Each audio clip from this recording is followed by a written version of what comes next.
ಮಕ್ಕಳಿಗೆ ಈ viral infection ಅಂತ ಕಾಣಿಸ್ಕೊಂಡಾಗ, ಶೀತ ಕೆಮ್ಮು ಜ್ವರ ಬಂದಾಗ ಪೇರೆಂಟ್ಸ್ ಮನೇಲಿ ಏನು ಮಾಡಬೇಕು? ನೋ ಡೌಟ್ ಡಾಕ್ಟರ್ ಹತ್ರ ಕರ್ಕೊಂಡು ಹೋಗಬೇಕು, ಅವ್ರ ಪ್ರಿಸ್ಕ್ರಿಪ್ಷನ್ ಎವ್ರಿಥಿಂಗ್, ಬಟ್ ಮನೆಯಲ್ಲಿ ಮಕ್ಕಳನ್ನು ಆರೈಕೆ ಮಾಡೋದು ಹೇಗೆ? ಈ ಮನೇಲಿ ಏನು ಮಾಡ್ಬೇಕು ಅಂತ ಹೇಳ್ಬಿಟ್ರೆ ಎಲ್ಲ ಪೀಡಿಯಾಟ್ರಿಷಿಯನ್ ನನಗೆ ಫೋನ್ ಮಾಡಿ ಬೈತಾರೆ, ಏನು ನಮ್ಮ ಬಿಸ್ನೆಸ್ ಅಲ್ಲ.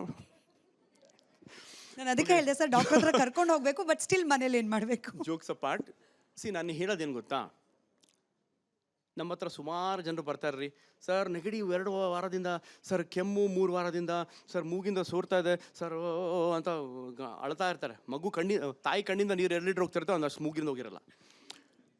ಆಮೇಲೆ ನೋಡ್ತೀನಿ, ಎಲ್ಲಿ ಅಮ್ಮ ಮಗು, ಯಾವ ಪೇಷಂಟ್ ಯಾರು ಅಮ್ಮ? ಇವನೇ ಸರ್, ಅಲ್ಲಲ್ಲ ಇಲ್ಲಿದೆ ನೋಡಿ, ಇವನೇ ಅಲ್ಲಲ್ಲ ಈಗ ಇಲ್ಲಿ ಬಂದ, ಇವನೇ ಒಂದು ಕಡೆ ಕೂರ್ತಿರಲ್ಲ ಪ್ರಾಣಿ, ಜುಬ್ ಜುಬ್ ಜುಬ್ ಜುಬ್. ನಾನು ಇವನೇ ನಾ ಪೇಷಂಟು ಅಂತ ಕೇಳ್ತೀನಿ.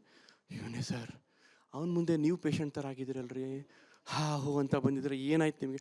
ಅಲ್ಲೋ ಸರ್ ನೆಗಡಿ 2 ವಾರ. ಅವನಿಗೆ ಏನಾಯ್ತು? ಅಲ್ಲ ನೆಗಡಿ ಅವನಿಗೆ ಏನಾಯ್ತು ರೀ ಅಂದರೆ, ಸರ್ ಅವನಿಗೆ ಏನಾಗಿಲ್ಲ, ಹೋಗ್ರಿ ಸುಮ್ಮನೆ ಮನೆಗೆ. ಸೊ ಯು ಮಸ್ಟ್ ಅಂಡರ್ಸ್ಟ್ಯಾಂಡ್, ನಾವು ಕೋಲ್ಡ್ ಕಾಫ್ ಟ್ರೀಟ್ಮೆಂಟ್ ಮಾಡಲ್ಲ, ನಾವು ಜ್ವರ ಟ್ರೀಟ್ಮೆಂಟ್ ಮಾಡಲ್ಲ, ನಾವು ನಿಮೋನಿಯಾ ಟೈಫಾಯ್ಡ್ ಡೆಂಗಿ ಅದು ಇದು ಹಾಳ್ಮೂಳು ಲೂಸ್ ಮೋಷನ್ ಟ್ರೀಟ್ಮೆಂಟ್ ಮಾಡಲ್ಲ. ನಾವು ಯಾವ ಟ್ರೀಟ್ಮೆಂಟ್ ಮಾಡೋದು? We treat the child. ನಾವು ಮಗು ಟ್ರೀಟ್ಮೆಂಟ್ ಮಾಡಲ್ಲ.